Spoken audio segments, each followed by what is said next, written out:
सके। यदि आप मुझ पर प्रसन्न हैं तो यह विधान मुझे बताइए। हे प्रभु, किस तप, व्रत या दान आदि मध्य और अंत रहित आप जैसे महाप्रभु हमको प्राप्त हुए हैं, सो मुझे बताइए।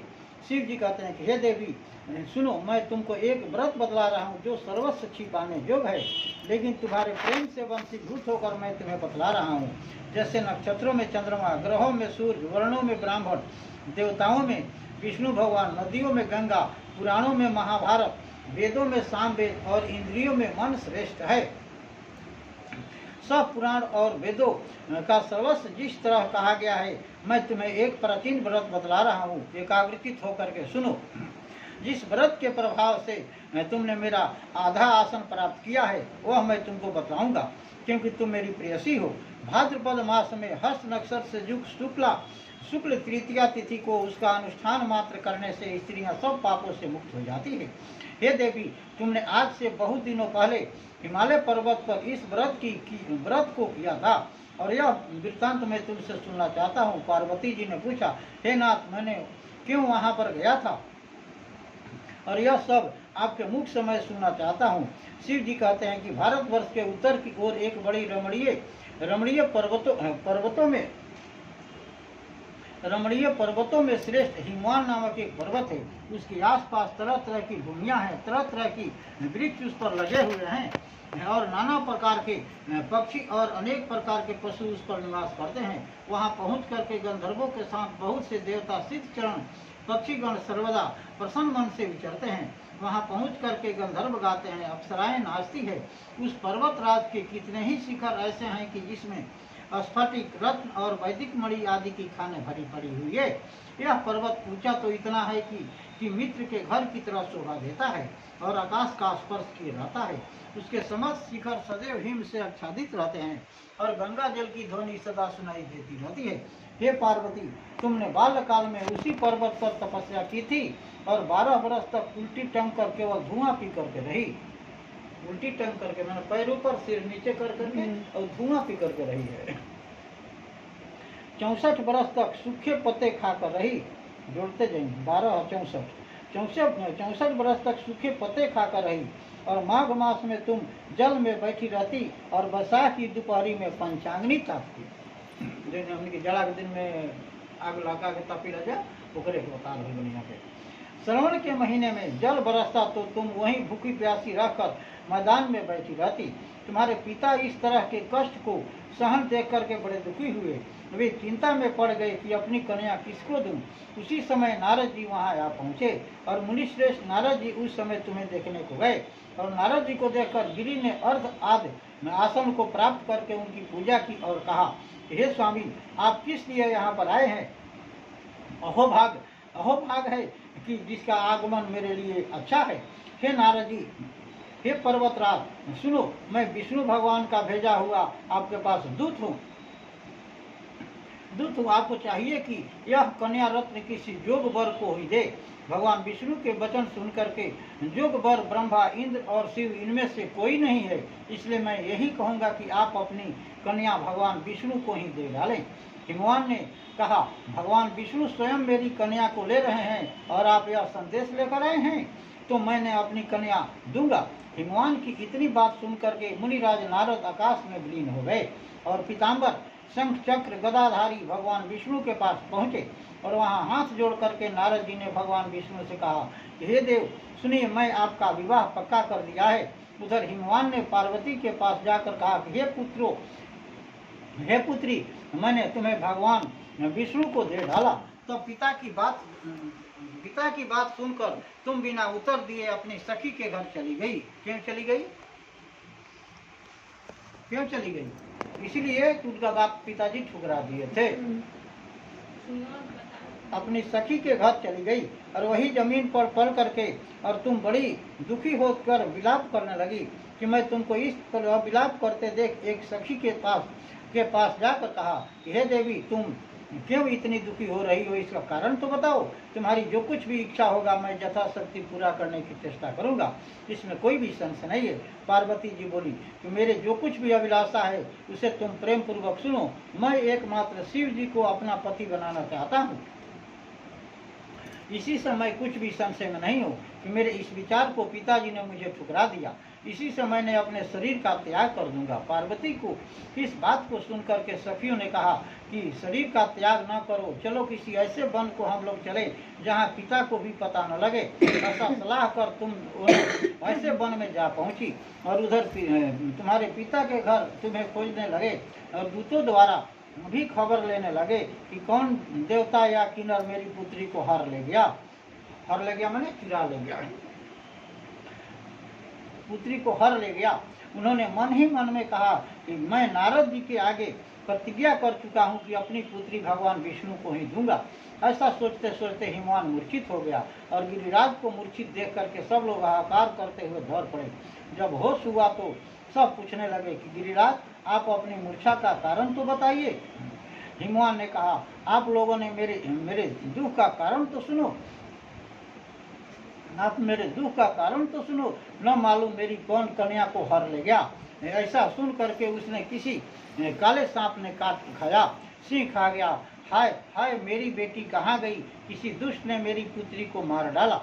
और ऐसा कहकर वायु के झोंके से कांपते हुए वृक्ष के समान कांपने लगे। इसके बाद हिमवान तुम्हें वन वन जाकर खोजने लगे और वह वन सिंह, भालू, हिंसक जंतुओं से बड़ा भयावह हो रहा था।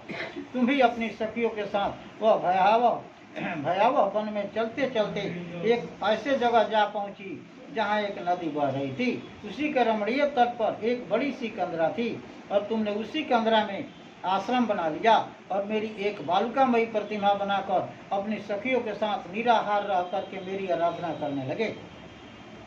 जब भाद्रपद शुक्ल पक्ष की हस्तयुक्त तृतीया तिथि प्राप्त हुई तो उसने मेरा विधिवत पूजन किया और रात भर जाग करके गीत गिदादी से मुझे प्रसन्न किया और उस वर्तराज के प्रभाव से मेरा आसन डगमगा गया।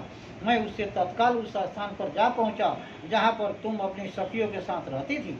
वहां पहुंच करके तुमने उससे कहा कि मैं तुम पर प्रसन्न हूँ, बोलो क्या चाहती हो। तुमने कहा कि हे देवता, यदि आप मेरे ऊपर प्रसन्न है तो मेरा पति बने। तथा अस्तु कहकर कैलाश पर्वत पर वापस आने पर तुमने वह प्रतिमा नदी में प्रवाहित कर दी और सखियों के साथ उस महाव्रत का पालन किया।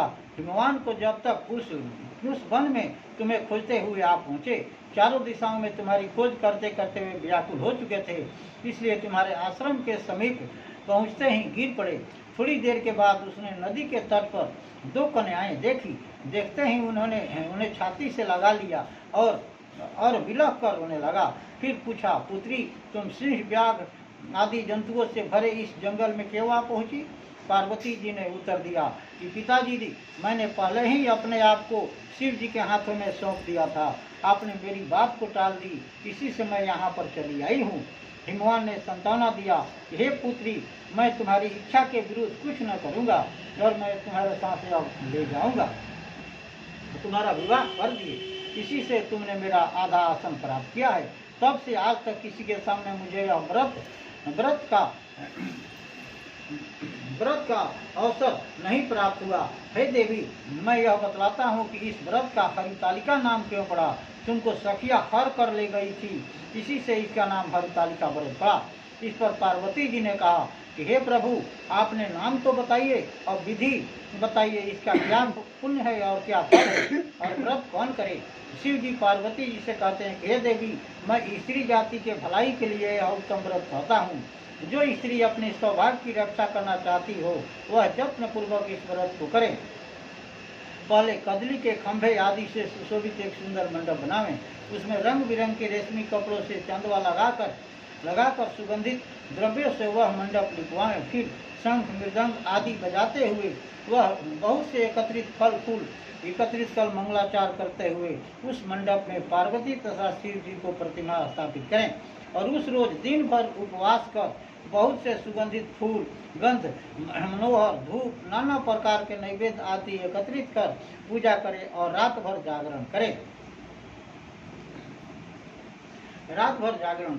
ऊपर जो वस्तुएं गिनाई गई है उसके अतिरिक्त नारियल, सुपारी, जमीरी, नींबू, लौंग, अनार, नारंगी आदि जो ऋतु फल प्राप्त हो सके उन्हें इकट्ठा कर ले। और उस वस्तु में जो कुछ फल प्राप्त हो उसे विशेष करके रखें। फिर धूप दीप आदि से निम्नलिखित मंत्रों से उच्चारण करते हुए पूजन करें। ओम श्री शिवाय, ओम शिवाय शिव रूपिणी, यहाँ से प्रसन्ना भव पार्वती तक मंत्रों का उच्चारण करें, जिसका अर्थ इस प्रकार है। हे शिव रूपिणी, हे मंगलमयी, मैं सब कार्यों को देने वाली हे देवी शिव जी, मैं आपको नमस्कार करता हूँ। हे शिव रूपिणी, आपको मैं नमस्कार करता हूँ। हे देवी, आपको सदा के लिए नम्रता से ब्रह्म रूपिणी आपकी नमस्कार है। हे जगदात्री, आपको नमस्कार है। हे शिवानी, संसार के भय से भयभीत होकर मुझे दीन की रक्षा करो और इस कामना की पूर्ति के लिए मैंने आपका पूजन किया है। हे पार्वती, मुझे राज और सौभाग्य दो, मुझ पर प्रसन्न हो और इन्हीं मंत्रों से पार्वती दास शिव जी की पूजन को करे और तदंतर विधि पूर्वक पूजन कर कथा सुने और ब्राह्मण को वस्त्र, गौ, स्वर्ण आदि देवें और इस तरह एकाग्रचित होकर स्त्री पुरुष दोनों एक साथ पूजन को करें। फिर वस्त्र आदि से जो कुछ भी उसका हो उसे संकल्पित कर दें अथवा भगवान पर चढ़ा दें और पूजन करते हैं, वह पापों से छूट जाता है। उसे 7 जन्म तक सुख तथा सौभाग्य प्राप्त होता है। जो स्त्री तृतीया तिथि को अन्न भक्षण करती है वह 7 जन्मों तक बंध्या रहती है और उसको बार बार विधवा होना पड़ता है। वह सदा दरिद्री, पुत्र शोक से शोकाकुल स्वभाव की लड़की होती है और सदा दुख भोगने वाली होती है और उपवास न करने वाली स्त्री अंत में घोर नरक में जाती है। तीज को अन्न खाने से सुकरी, फल खाने से बदरियां, पानी पीने से जोंक, दूध पीने से सांपिन और मांसाहार करने से बाघिन, दही खाने से बिल्ली, मिठाई खाने से चींटी और सब खाने से मक्खी होती है। उस रोज सोने से अजगरी और पति को धोखा देने से मुर्गी होती है।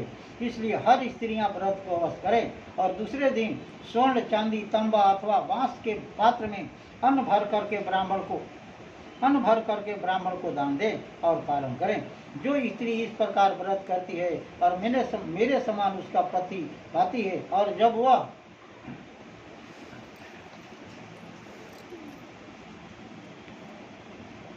वह जब मरने लगता है तो उसके समान उसका रूप हो जाता है। उस प्रकार के सांसारिक भोगों को भोग कर समंजस मुक्ति मिल जाती है। इस हरितालिका की व्रत को कथा मात्र सुन लेने से प्राणी को 1000 अश्वमेध और सैकड़ों वाजपेय जप करने का फल प्राप्त होता है। हे देवी, मैंने यह सब व्रतों में उत्तम व्रत बतलाया जिसके करने से प्राणी सब पापों से छूट जाते हैं, इसमें कुछ भी संशय नहीं है। इति श्री स्कंद पुराणे रेवाखंडे हरितालिका व्रत कथा संपन्ना।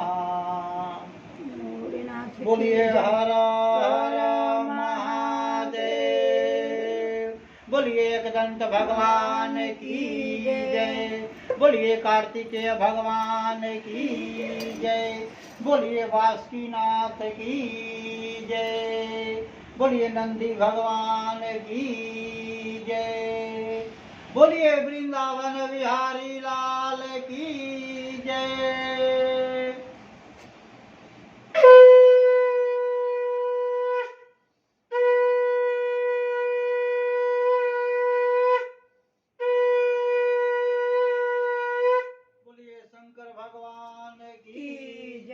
बोलिए भैया पार्वती की